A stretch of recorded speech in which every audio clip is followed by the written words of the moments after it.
Alright, ready? Kayfabe Gimmicks! You know where to find us on Facebook. We're on YouTube. Fiction Entertainment, brother. YouTube. Fiction Entertainment, brother. YouTube. Fucking #1 Kayfabe Gimmicks podcast ever. So. How are you looking for? Put words in the wrong place. Are you recording all this, dude? The best wrestling podcast that's always been. What you gonna do, brother, when the beast starts talking about wrestling and drinking whiskey and it's all crazy up in here? Today is a very sad day in history. For 18 years ago today, a terrible explosion ripped the moon away from the earth. Yeah. Was that what? Yeah. So I haven't had a moon for the last 18 years? Yeah, it's been a figment of your imagination. So global warming's not the fucking problem. The problem's the fact that I don't have a damn moon. Exactly. I mean, you saw what it did to the atmosphere, too. I understand. I feel like this suddenly explains everything. Everything. It just makes sense. The world suddenly makes sense, and it's all thanks to you. Well, I do what I can. Ladies and gentlemen, my name is Ruff, and I am the advocate for women's wrestling on Kayfabe Gimmicks. Wait. And I'm joined by... You're starting this? No. It's welcome to Kayfabe Gimmicks. This is sNooVa, and Chipotle's queso sucks. I haven't done a taste test yet, but... They have real cheese in it, but it don't got a lot of real flavor. Went there, said it, came out. Feel like a boss about this. Like a boss? Like a Sasha Banks? If you mean I lose the belt as soon as I get it every time? Sure. Yeah. Absolutely, sir. So. In real wrestling history, today is September 13th. And on this day in 2001, WWE became hosted the first arena event after the attack. Do we know the turnout for that event? I don't know what the turnout was for that. Vince McMahon opened the show with a very rousing speech that would make any politician proud, but he spoke from the heart, and the motivation behind it was we're not going to let them win. We're not, and he said it on air, we will not live in fear. He said flat out, we need something to jumpstart people and give them a good time and get their mind off of this. We need to go out there and do our job and entertain people. And so they went live on September 13th because they were supposed to broadcast on the day of the attack. It was supposed to be a taping. And of course, the country shut down. So instead, they went live 2 days later. I mean, I look, man, I appreciate everything Vince has done. I do. Great speech. Don't get me wrong. And it was very important for somebody to make the stand and go ahead and say, hey, look, we're going to be the first ones to do this. And he was able to beat basketball, obviously, because it was still a good football game coming back on. And in some sense or another, he was able to add normality back to life. And I feel like that's a very important thing. As you heard last week in our Hurricane Party podcast, Irma tore the shit out of Florida. Quite literally. Power gone. It was a race to be the first win and the first place doing business again afterwards. And we didn't partake in it this year. I'm not going to lie to you. We kind of took a step back. And I don't really feel bad about this either in a lot of ways, because I feel like it's a money-grubbing thing, and yet at the same time, it's a valuable part of society to reopen the doors and say, hey, we're here, we're okay, life's normal, we're going to take your money. So I had torn feelings this year. My morality was involved. I can't say that was the first time. Taking the money is the American way, isn't it? I mean, I'm not saying it isn't. I just, it was a little weird this year. It was a little weird. I thought about it a little bit to myself. And, I mean, this is the first time I really thought about it. Last year, I would have been like, fuck yeah, let's get open as soon as possible. But this year, there was a little bit more destruction. A little bit more derangedness in it all. what was only 4 times the size of Andrew. Well, I mean, I was fucking 4 when Andrew happened, dude. The closest I had was the Hurricanes of 04. Yeah. So, well, first things first, did you watch the finale of the women's tournament yesterday? Yes, I did. Yes, I did. Thoughts? Shayna Baszler, before she tried to exit the ring the first time, after they did the handshake, said thank you to Kairi Sane. And I think Shayna knows what a big deal it was for her to be in the final of it, just as much as Sane did. I really thought she was going to win. I thought she was going to beat Kairi, to be honest with you. They told a great story, but I expected Kairi to win just because when you're talking a tournament, especially an inaugural tournament, you're going to have the happy ending. I do understand where you're coming from. In interesting news to go with this, we are going to crown the next NXT Women's Champion at TakeOver. And in the coming weeks, we're going to determine who will fight Kairi Singh for that belt. So we're in an interesting place, I guess, for women's wrestling on NXT right now. Because now we're talking about, immediately treating us like it's Kairi's belt? No. More like because we're going to treat it as like a mini tournament to see who fights Kairi, because Kairi won her tournament. So in that sense, it should be interesting. It should be fun. We should have some sense of okay. I mean, maybe Shayna Baszler is going to show up on NXT in the next couple weeks of tapings. You gotta figure the next takeover is not till... She better. That'd be the smart thing to do. In fact, it'd almost be even smarter because we really don't care about Tamina, but we are talking about Shayna Baszler, and Shayna ought to show up on SmackDown. Well, I mean, it's a weird place right now. SmackDown doesn't really need anything. We also got the announcement that Asuka's going to Raw. Because Raw really needs her. I mean, I'm not going to disagree there. Right.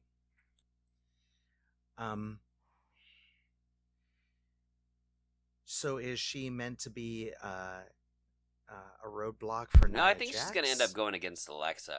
First things first. I mean, she's probably not going to debut for at least another month or two because she is injured. No matter what certain people want to say and be like, oh, that's the dirt sheets lying, she is injured. And Kayfabe, she held the championship longer than she was injured because they didn't actually officially take the title off of her until the belt was officially stripped on the NXT airing. Now, it was taped in advance because that's how NXT is. And then they took the belt off after airing. Now, I got a question for you, Ruff. Sure. Did we talk about Sasha Banks? No, not really. Maybe me and Steven talked about it on the Hurricane Party. But her whole, I miss NXT in my 3 months of planning I had all at one time to do storylines. This is not smart movings. Either you're ready. I mean, you are promoted to your level of incompetence, and maybe she's being painfully aware of hers. Look, man, I mean, here's the thing. When it comes down to recording a weekly program versus recording a program months in advance, it's different. It is. But you can't come out and say, oh man, it was easier, because that means that you can't handle your job. And I'm mad about this. I'm mad at Sasha Banks about this. Take any of her abilities outside in the ring aside. Look, if I walk into my job and say, man, this sure was easier when I was in training and I didn't actually count towards labor or something, people are going to look at me like I'm fucking retarded. That's not how that works. Absolutely. No, it's not how it works. So I feel like she shouldn't have opened her mouth in the first place. She should have just kept that shit shut. I mean, it's kind of like going on record and saying that you really don't love your marriage. Why are you here? I agree with you. So before we really get into things, because we got things to get into, I want to go ahead and ask you, what is it you wanted to talk about this week? I mean, besides our topic on point? Yeah, I mean, besides our topic on point, because I'm going to lead us through that one, trust me, I got a plan. Or a thought process, at least. Well, Cena is still giving us lots of reason to talk. Aside from that, it was nice seeing that Natty retained clean. Though I really don't know where they're trying to go with her. If they are. But Cena's still giving us plenty to talk about. Even the way that he walked into the ring with 2 microphones. I mean, I'm not disagreeing with you. I like the Cena Roman stuff. It's been interesting. It's been fun. But, it's been kind of weird. Kind of just one of those things that, I mean, like, these worked shoot promos, are they a positive? Are they a negative? I'm not really sure. I'm just not sure. When WWE edits it in order to promo the fight, it just looks like a normal match. To anybody who's actually watching the footage, it's like, yep, Roman's reading a script, and Cena's ripping him to shreds. Well, and I mean, that's the thing. Meltzer said that both of them were worked. Like, it was a work. It was all a work. So, I can't take that away from it. I firmly believe he's right. It is a work. Even the pipe bomb might have been a work to some extent or another. This is definitely not the first time. The most interesting thing was how Enzo got ripped apart by The Miz. And that was also a work shoot. And The Miz called him out on the bus incident. All kinds of shit. You know, I said it in the group. Get on Facebook, because I know you're there anyway, and join us, Kayfabe Gimmicks. And I said it there. This is a soft face turn. He doesn't have to change anything about his character. He doesn't have to change anything about his arrogance. But we love The Miz. We all know that why we love The Miz. We know that The Miz doesn't have to do anything special. And we're all happy for him with the announcement this week that him and Maurice are expecting their first child. I mean, this is a soft face turn. There's no reason for you to decide that you're going to announce it on a live broadcast unless it's happy news. I'm not disagreeing with you. But look, man, here's the thing. At the end of the day, we're not normally a recap show, but this week we're going to be a recap show. Mainly because 2009 called and it wants its story back, goddammit. I'm mad. Now show me where you're going with I'm this. fucking mad, man. Look. Bubba came out, said he was going to talk about it on his podcast. Taz came out, said it was great fucking business. Multiple people have commented on this and are fans of this or whatever. And, even Hulk Hogan is a fan of this goddamn storyline and what they're doing. There's only one person last night, Tuesday, Tuesday the 12th of May, or 12th of September 2017, who put on the greatest show of them all on goddamn Smackdown, and that was goddamn Vince McMahon himself, the living legend, who took some of the biggest bumps he could at his age. He got busted the fuck open, and it was beautiful and psychotic and crazy all in one time. Tell me how you were feeling when you watched that happen.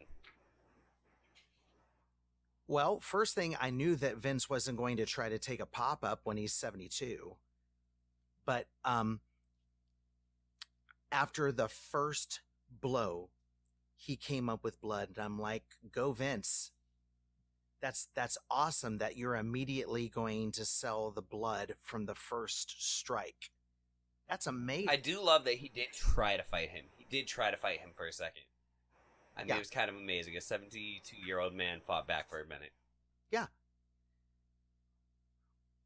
Anyways, so... Keep in mind, Keep in mind the audience doesn't know this by and large, but keep in mind that Triple H still will absolutely attest that Vince can outbench him at 72 years old.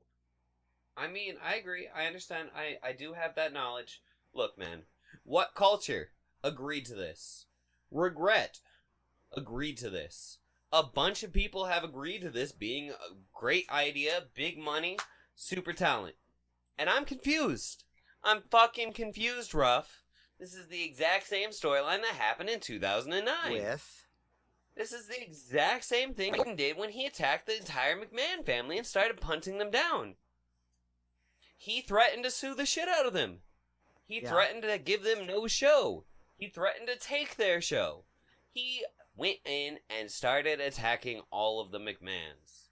And that is exactly what Kevin Owens has done. He has gotten himself a fight with Shane McMahon so he can take Shane out. He already fucked up goddamn Vince. And he pissed off Stephanie, which makes the least amount of sense. The least. Because he's technically the Authority's golden boy just last year when Triple H helped him win the world title. Yeah. What the fuck was that? How do you turn on the Authority? Because the Authority is a non-entity with Triple H's absence.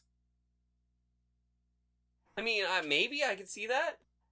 But no, okay, so, like, here's the thing, man. Right after that, Stephanie's in the exact same suit on the Mae Young Finals, which, hey, WWE is telling you to tune into.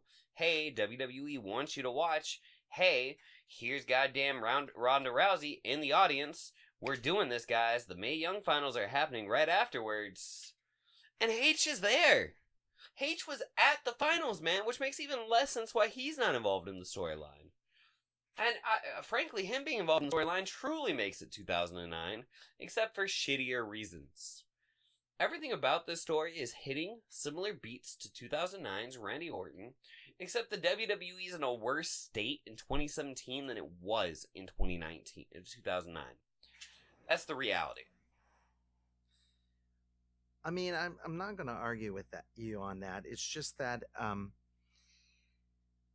we want a reason to hate Kevin Owens because he's been a whiny bitch for a while, and I guess he drew the right straws when it came to this. I don't know why they want to try to run this storyline. I mean, I think that all these other guys that are saying it's a great story,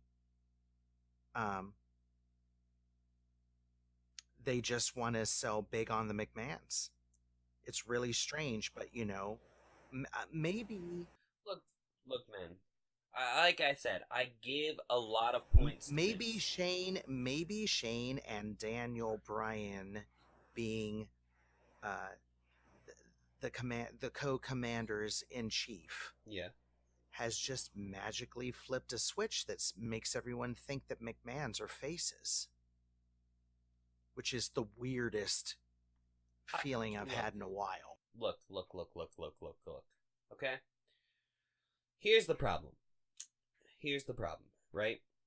At the end of the day, this story hits enough similar beats that either creative or Kevin Owens both should be fired. Honestly, whichever one of them came up with the idea. Like, what the hell? I don't think it was Kevin. Oh, you don't think Kevin gets that much control? I don't think Kevin gets that much control either. Oh, man. Because you know it's bad when Vince McMahon comes out and makes fun of you for being fat. I'm sorry. I wouldn't be surprised if Shane goes over Kevin, if you want my real point. I actually think Shane would go over Kevin at this rate. I would think. Look. Here's the thing. Here's the problem. Here's what makes it all come to a conclusion, comes to an end, and everything like that. At the end of the day, Randy Orton was going after the McMahon family because he wanted payback on Triple H for Evolution. And he played it off perfectly. He let them all know he was crazy and that he didn't have jack shit on him. And he could fuck them up because he was crazy. And they all knew it and allowed him to work that entire time anyways. It's an amazing world title scene at that point. Because, one, this is actually about a major belt. By the time the storyline ends, we're balls deep into Legacy. And, the world title's a major thing. Like, literally, this is like when John Cena versus Randy Orton was cool. John Cena's dad gets involved this year. All sorts of crazy shit happened this year, man. It's a great year for wrestling. Before we had seen Cena and Orton 24 times. Exactly. This is before it became overplayed.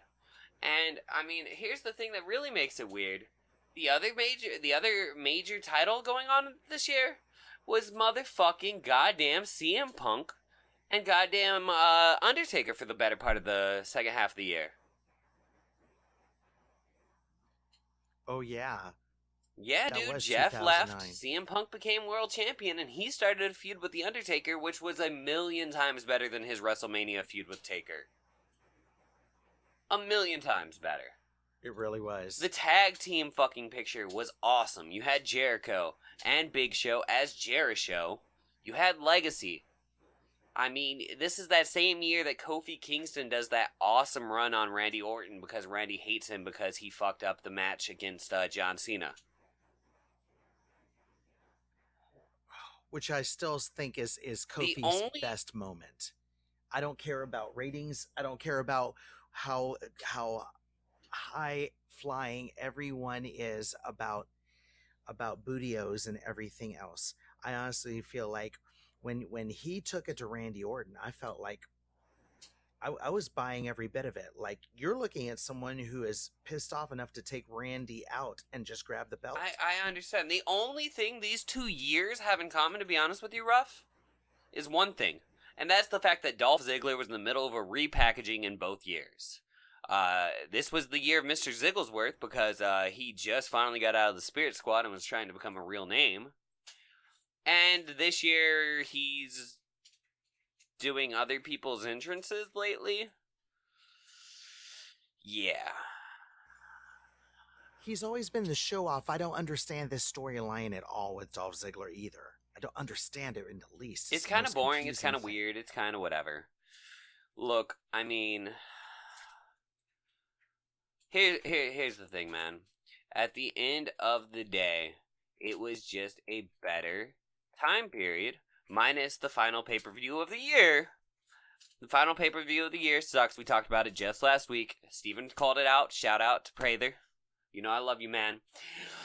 Because Sheamus won his first ever WWE Championship by pushing John Cena through a table. Oh man, super hardcore. It was kind of lame, but look, man, this is the same year that DX went against Legacy. DX went against Jericho. There was some cool shit this year, too. This is also the year that Piggy James started. So, there's some negatives. My God. You know, just this morning, I was thinking about the fact of it would be real interesting to see Lay Cool try to do a Piggy James kind of stunt against someone like Nia Jax. I can just imagine how well that would actually go over. Watching both of them get squashed. Maybe like a that bug would have by been her. cool. I don't know. I don't know how I feel about that. Look, at the end of the day, I mean, if we're going to push the body positive thing, that track that they're on now. at the end of the day, at WrestleMania that year, Triple H did not lose to Randy Orton. Randy Orton still ended up getting the major belt that year. Randy Orton still ended up winning that feud technically against Evolution and the family. And it was cool. It was interesting. There was a major title involved at times. Shane's comeback into it was exciting and new and different. There was cool things that year. I mean, there were some weird things like Matt versus Jeff Hardy. But there were some great things. I think they're trying to say that.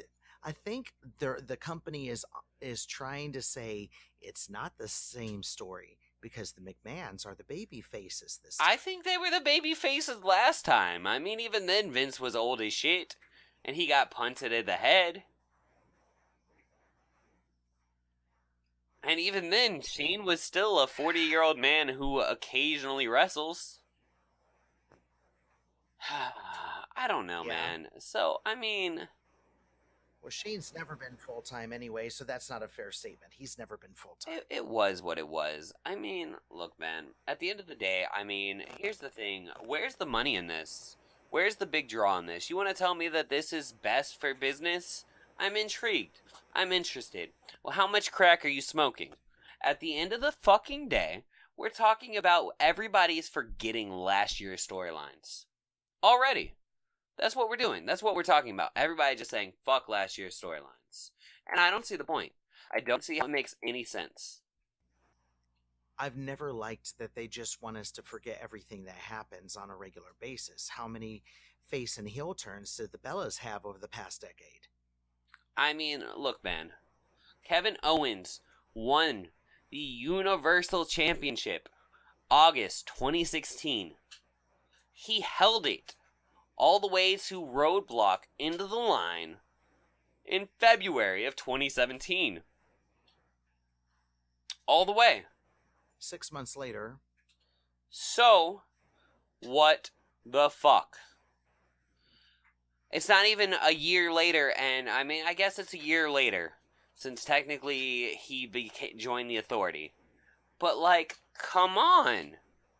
Come on, it's a year later at best.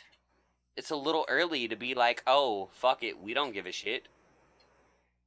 Isn't it? You would, but you don't know how creative does their kind of math anyway. I mean, I kind of feel like this is less about the McMahons and more about the fact that here they are, they put a lot of investment into Kevin Steen, and now they don't know what to do with him. They really don't know what to do with this Canadian guy that they put a lot of work into acquiring. Well, I mean, okay. This is it. This is exactly what I've been waiting for all night. Look, here's your problem. Kevin Owens is part of the Authority. Kevin Owens finally gets out of storylines with Sami Zayn. We, some reason, put Kevin Owens back to SmackDown with Sami Zayn. We talk about Kevin Owens and Sami Zayn every day.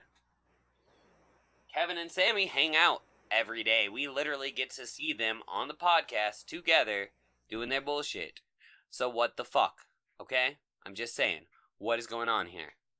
And at that point, the question has to be, what is Kevin Owens now? Is he a prize fighter? Is he a crybaby? Is he whiny? Is he the screwed over man that he's acting like he's being? Because that makes him the babyface if Shane's actively trying to screw him over. But he's not. So that doesn't work either. What is Kevin Owens' character besides that chubby guy who kind of has a bad attitude? He's not a prize fighter. What is he? He's the chubby, whiny Canadian.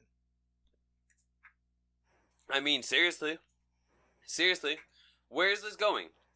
What is the purpose in this? What is Kevin Owens' character? Who is Kevin Owens' character? It's not going anywhere. I mean, I don't even know whether or not. I mean, the real tell is whether they have something planned for him after this feud ends, and they are using this as filler, which is a terrible thing. Waste of Vince. It's a waste of Vince to use him as filler. But it makes me wonder whether or not we're just biding our time so we can put him in an active story once we get to the end of the year and start headed toward Mania season, because we've got to let other storylines expire, but we still got to keep his name on air. I mean, that's the only thing I can figure out as to why they're even messing with this in the first place. Okay. Because I'm with you. Here's the whole thing is ridiculous. The whole thing is absurd. The idea of not having any plan of what this is going to achieve. The fact that he doesn't have a character. The fact that you are making the McMahons baby faces and you're making them into the victims. The fact that you don't have a real purpose to this feud to begin with. It all feels like He's literally the jilted guy. we're making him whine. Yeah. Look, here's the facts, right? And I'm going to lay them down to you very simply and very quickly, right? Kevin Owens gets World Championship. Kevin Owens gets Universal Championship thanks to his buddy Triple H. Triple H disappears. Kevin Owens makes new best friend, Chris Jericho. Chris Jericho has Festival of Friendship for Kevin Owens. We terribly foreshadow it by having Triple H show up right before the event and talk to Kevin Owens. Kevin Owens then turns on motherfucking Chris Jericho and fucks him up. Chris Jericho helps make sure that Kevin Owens loses Universal Championship. Universal Championship goes to Brock Lesnar, basically, because Goldberg loses the belt to him. We have a halftime champion on Raw. Who gives a fuck? We're gonna take Kevin Owens, gonna send his ass back down to motherfucking SmackDown. The B-Leagues, or something. Is it the B-Leagues? I don't know, because Vince just showed up for the first time in 4 years. He's now the new face of America with his U.S. Championship. Ooh! That storyline goes to shit now. Suddenly, it's not working out very well. Suddenly, AJ has the belt again. AJ accidentally loses it because somebody fucks up in their match. So they have a triple threat with Chris Jericho. AJ has his belt back. Yay! Here we are. What are they doing? What is the purpose? There isn't one. They're literally trying to keep Kevin Owens relevant until they got something for him again, but nothing's really working. Right? Right. Nothing is working. And I feel like that's a problem. Does I guess it bears the question, does Kevin Owens work without having a Jericho to bounce again? Yes? Look, can Kevin Owens work? Yes, probably. He's not really that terrible as much shit as I've given him over the years. Does Kevin Owens work in the way that they're trying to push it? No, they're pushing it in a nonsensical fashion because they don't seem to have a grip on keeping their own continuity and storylines in place. So somehow they've rebooted it. We know that that's a core problem. Here's a better way to state the question, I guess. Jericho's got time off right now, right? Of course. To my knowledge, right now he's got time off. So because he is the most full-time part-timer around. He's off doing whatever the fuck he wants. And if they don't find him anything interesting, he's happy not coming back. He's been stated as saying recently. Well, I don't know whether or not they're waiting until they want to have Jericho show up and have another run at him and Owens, and I don't know whether or not we would care afterwards. At this point, like I said, it's not that Kevin can't do his job, and it's not completely that they are writing something terrible. I just think that they're at a loss of what to do with him. Who can we put him against that will make us care about Kevin Owens? I mean, that's is what it feels like why they're throwing the McMahons that's in. The problem, we don't though. have anyone interesting as a foil. That's why I said, does he work without a Y2J? Because a Y2J knows how to make a great feud out of things that you wouldn't expect. Look, here's the thing. At the end of the day, Kevin Owens doesn't work. Really? I mean, the question is he a prize fighter? Is he a whiny bitch? Is he actually being screwed over? We shouldn't ask those questions. We should be given the answers to that through the context clues of the show. The show should be explaining to us its story about what Kevin Owens is doing, but Kevin Owens is just floating into limbo and now rolling into a story which basically says fuck everything that happened in the course of the last year. We don't even know what you're talking about. Except Sami Zayn. Fuck Sami Zayn. Kevin Owens hates Sami Zayn. They could have reunited as a tag team at one point recently, and it would have been cool. It would have been interesting. It would have been a different side of Kevin Owens for us. I have said for a while that Kevin Owens actually works as a face. Look, I mean, if you read any Kevin Owens interview, he loves to talk about his kid. He likes to talk about his family. Like, he's a family man. He's a chubby family man. He's not a bad guy.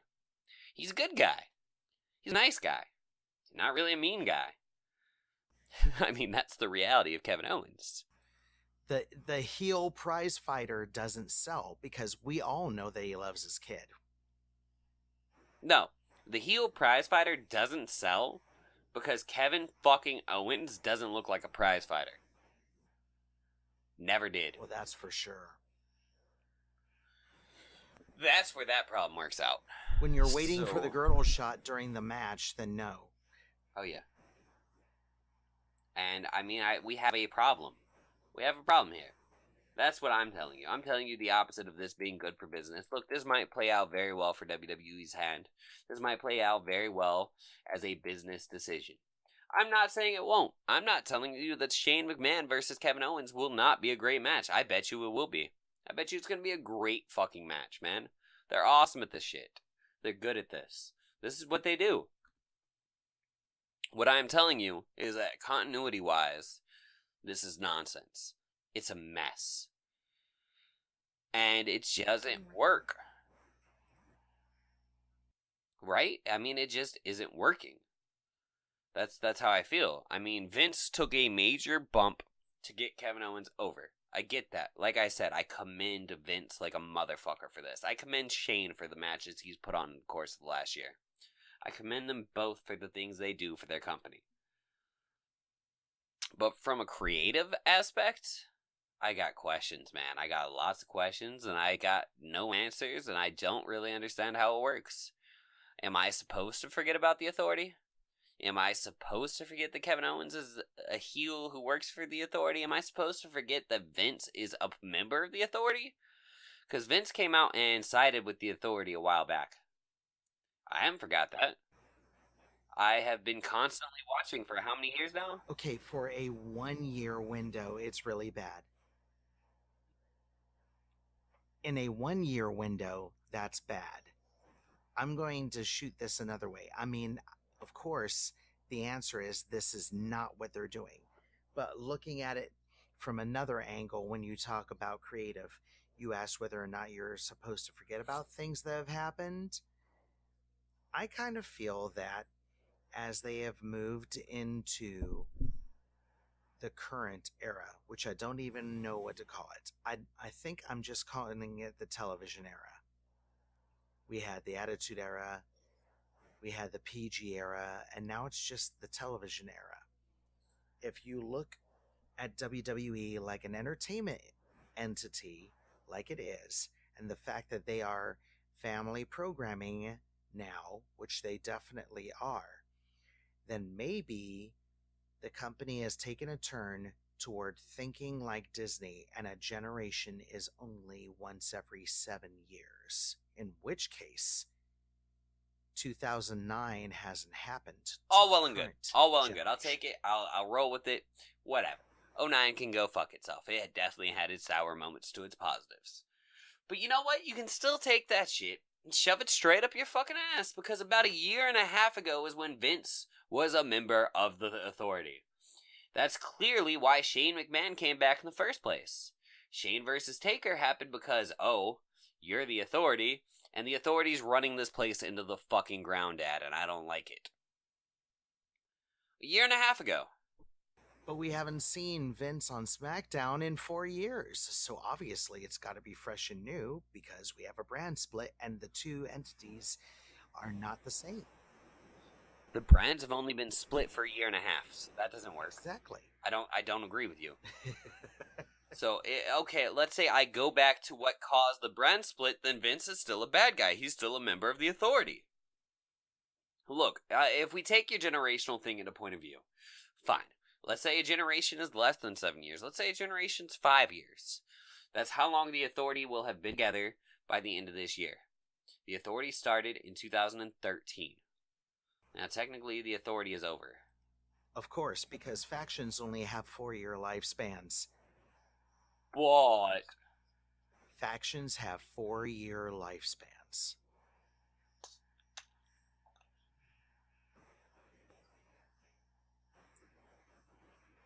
but the Authority immediately How long falls was into that, I Evolution? guess. It falls into that. So if the Authority is...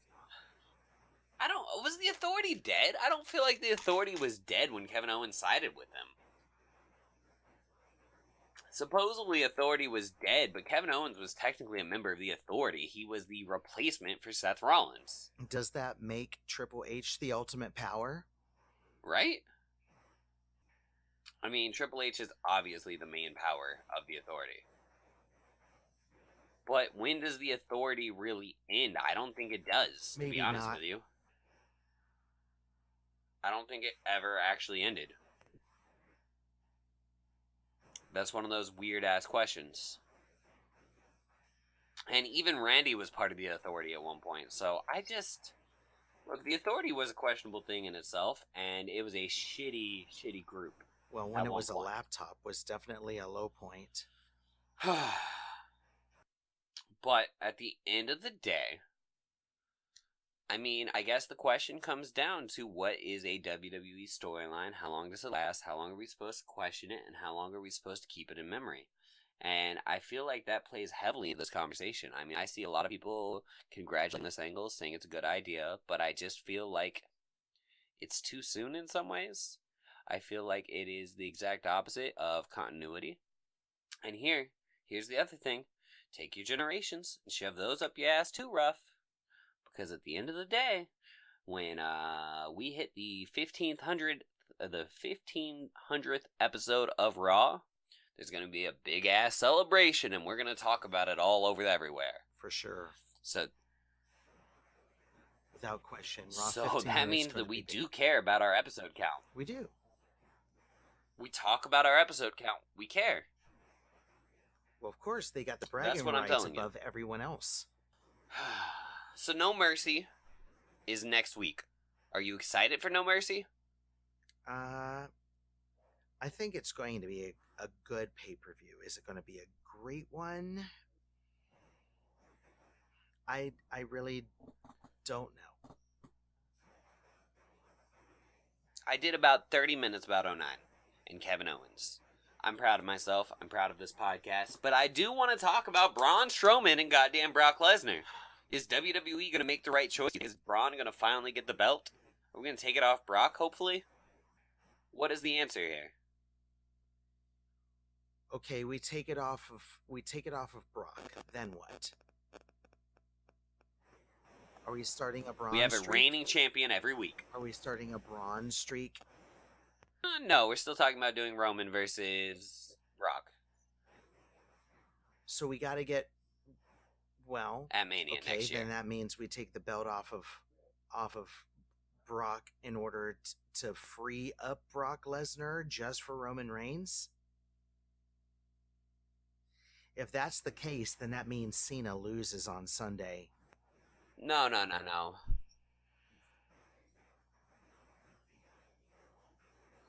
I think more of the idea will be that Brock will lose the belt, come back, win the belt at the Royal Rumble, and Roman wins the Rumble or some bullshit. Yeah. I guess so. I mean, that would be my expected booking. Because we're talking about having Brock drop the belt to Roman. Look, Brock can't hold that belt for another 6 months. No. It's tired, it's Right. boring, it's not working. Right? Right. So, I mean, now what? The thing that made us care was Braun's no sell of the suplex. I mean, that was really, really important. But look, here's the More thing, than man. anything else that Braun Strowman has done in the ring, the no sell of the suplex is what has our attention. Because that's what we know Brock Lesnar for at this point. Not the F5, it's for Suplex City. Look. You can take that, and you can shove that right up your ass, too. Sorry, you're shoving a lot of things up your ass today. This is just how I feel. But again, in hindsight, WWE just isn't thinking anything through. Because what happened in January, Ruff? Do you remember what happened in January? Refresh me. At the Rumble. Do you remember what happened at the refresh Rumble? me. Brock Lesnar tore the shit out of Braun Well. Strowman. That was then, and this is now. Yeah. I think that you have made your point. We are on 6-month continuities. Worse than Marvel or DC, we now have WWE. I just... In positive news, apparently Marvel 2-in-1 is coming back, and Ben Grimm and Johnny Storm are going to reunite to try to find the Reed family. The Reed Richards family. How old is Franklin going to be this time? God fucking knows. Wait a second, we're not a comics Yes, podcast. we are. Look, man, we're talking about the Fantastic Four finally coming back to the Marvel Universe. For the first time since Secret Wars. About damn time. It's kind of exciting. It's kind of exciting. I don't know. I mean, It is exciting when what do you want to end this show on, sir? no, I gotta point out the funniest thing about Fantastic Four, I guess, since now we are a comics podcast. Marvel hated the Sony Fantastic, or what was it? Four-tastic. They hated it so much that It the is crew, Fantastic Four. yeah, that the cast was sitting in a restaurant in some other Marvel book, and they destroyed the building with the cast inside it. So That did It's- happen. That did yeah. happen. it's been really ugly for a long time. So the first family of comics coming back is a big deal, whether you're a fan or not. And if you're not, I don't understand. We are a wrestling podcast, but the reason why we are so drawn to wrestlers to begin with is because they're real life superheroes. They do feats that we would never see any of ourselves doing. So I don't understand comic fans that aren't wrestling fans and vice versa. I mean, I don't know. I like both. I love video games. Obviously, this is a video game podcast, actually, because I literally pop in video game footage for our YouTube videos. I don't have a good answer there. You plug a game every podcast. I am. You know what I'm plugging this week? What's this week's game? This week's game is going to be Dragonball Fighter Z. I got into the beta, and I mean, that's the story I'm going to tell. How I got into the beta is besides the point. The person who got me into the beta, you know, I love you. And I'm super, super excited. But so, anyways, greatest news. You know, we'll take a cheap pop here, What? and we'll take a cheap pop. Hold on, we'll take a cheap pop here. We can also be a podcast for video game testing. If any of you developers are interested out there, you want us to plug your game, you want us to test your game, give us a yell. You know how to find us. On motherfucking Twitter at Kayfabe Gimmicks. I think that's what I was supposed to respond with. I'm trying to find, oh man. Oh god, where is this article? I was reading it earlier. I wanted to continue on the 2-in-1 conversation because Chip Zdarsky is going to be writing it. And, super awesome who is doing art is, oh god man, who is it? I was just looking at this. He's great too. Oh god, he's so great. And the art on this book is going to be fantastic, and it's going to debut in December, so everybody should be on the lookout for this. I mean, say what you will about Marvel versus DC, whatever. Marvel's going back to their roots with the Fantastic Four, and I feel like that should make everybody very, very happy. And I think that's a good thing. Right? It is. Speaking of wrestling and comic books, which I just was, did I say in a previous podcast how much I think the idea of Cena versus Rock in a Shazam movie fucking sucks? No, you haven't. We did not get to discuss this. I love the idea. Look, it's a rumor mill, because at this point, look, drop your fourth wall.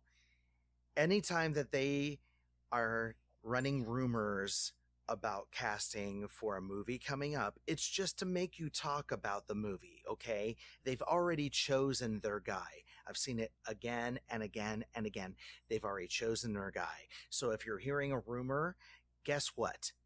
That's not your guy.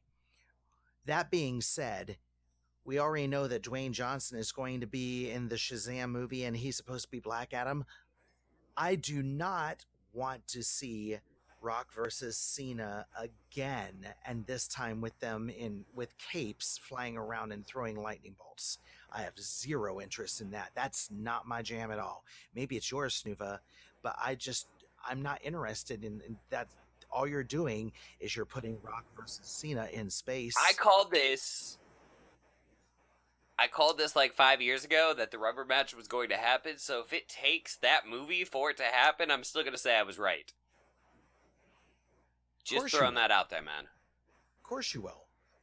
This is something I had been looking forward to. Back to the Fantastic Four thing, though. I did finally find it. It's Chip Zdarsky writing and Jim Chung drawing it. And Jim Chung's, both his Johnny and his Ben Grimm, fucking phenomenal, dude.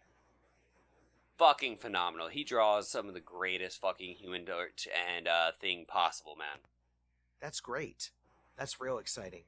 So I gotta throw that out there. I wanted to really get into that. Like, I do love that idea. And we're finally gonna get back to like the end of Secret Wars. It only took like 2 years and like 3 reboots to get there. And I mean, whatever. I don't feel bad about it. Look, I like certain things Marvel does, and I hate certain things Marvel does, and I hate DC fanboys more than I actually hate DC's product. I'm sure. That's fair. Yeah. That's being very fair. You know, and that was kind of my whole Kevin Owens problem for the longest time. Like, oh my god, these people are, like, so on his dick. They didn't watch his Steen matches. And, like, what is it that he really offers that's so new and fresh to the product? Because it was nothing, and it still is. Exactly. Counterpoint? Oh, shit, you're agreeing with me. I don't have a counterpoint. See? I mean, I'm sorry. I mean, I don't have a... I'm sorry. He's a definite B-plus player. And that's the problem. We've said it before. He is a B-plus player. I actually think Kevin Owens is worse than Roman Reigns. We've said it before. Triple H likes the B-plus players. Oh, well, that's because he's a C-plus player at best. He just happened to get himself in all the right places. Triple H loves B-plus performers. Well, maybe that's why Sasha Banks did so good. Well, that's what everyone else... I mean, that's what he did, and that's what other people around him do. Yeah, I mean, I remember that. We have had these conversations before. I mean... Was Sheamus ever more than B-plus? Probably not. Like me and Steven were talking about last week. For a while, they were looking at him like he was the guy. Well, I mean, like me and Steven were talking about last week without you. I mean, he literally won his belt off a tables match, which is kind of a shitty way to become a first-time world champion. I don't have good like thing. I give you that. Yeah. I don't know. You know what? I feel like next podcast, if we don't have something that's really pressing at us by then, maybe next week we ought to talk about A-plus performers that the company has ignored. Forget missed opportunities, because we've been there. Let's talk about performers that the company has had that somehow never became the guy. I'm all down for that. If it's not next week, it will happen. So you need to keep tuning in to this podcast, and you need to be joining us on Kayfabe Gimmicks on Facebook. I absolutely agreed. Shout out to Jericho Jones. He found a video of Kane doing an enziguri on ECW against Mark Henry. It's fucking phenomenal. Oh, wow. You should go watch it. Oh, wow. And I'm actually going to give a shout out to What Culture Pro Wrestling today. You can find them on YouTube also. They posted a video. Yeah. And I think they're fucking dead on here, man. The Rock versus Batista must happen at WrestleMania 34. It's not as crazy as you think they are. I mean, look, dude, it's a great idea. It's a great match. Batista would be more than happy to be the heel. The Rock gets to be the face. Everything about it works, and for all of your part-timers and showmanship stuff, that's going to be a fun fucking match. The whole build-up, everything. We need to give 2 more great matches to The Rock for 2 consecutive years, because it may be the last we get if he actually does throw his hat in the political ring. Exactly. I mean, so like always, this was Kayfabe Gimmicks. I'm sNooVa, and I sat on a pencil today, and it didn't go in my ass, but instead it pierced my ass and put a hole next to my butthole.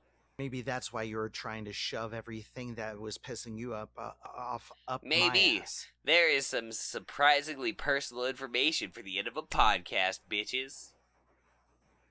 Well, tell the people where to find you, though. Tell the nice people where to find you. You can find me a little bit of everywhere. Go look up Roughly Music on Facebook if you want my calendar.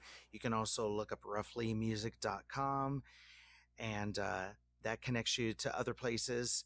And all of my social networks, I do things slightly different. I'm also on Instagram. Underground Instagram. I guess that's what the next wave is going to be. And you can find me speaking my political mind if you want to get pissed off at my opinions at Real Roughly on Twitter. And you got a Prince tribute show coming up again, don't you? Yes, I do.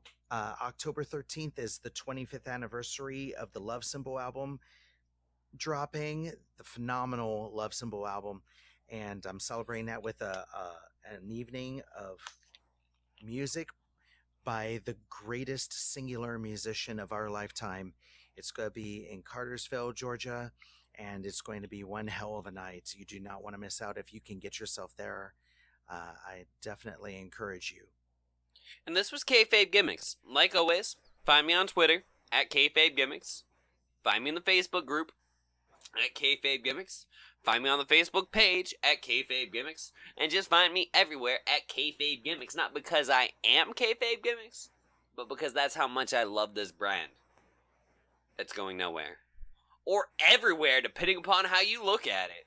And he is the face that runs the place. But I happily share co-owner duties. Because I love you guys. And, like, this is my life, I guess. And as always, I guess, like and subscribe to us. I mean, we should say that more often. It is. Like and subscribe. Like and subscribe. Give us a thumbs up.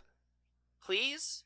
Please like us. Please like us. Please like us. Shout out to the unclean spitter as I drop the mic.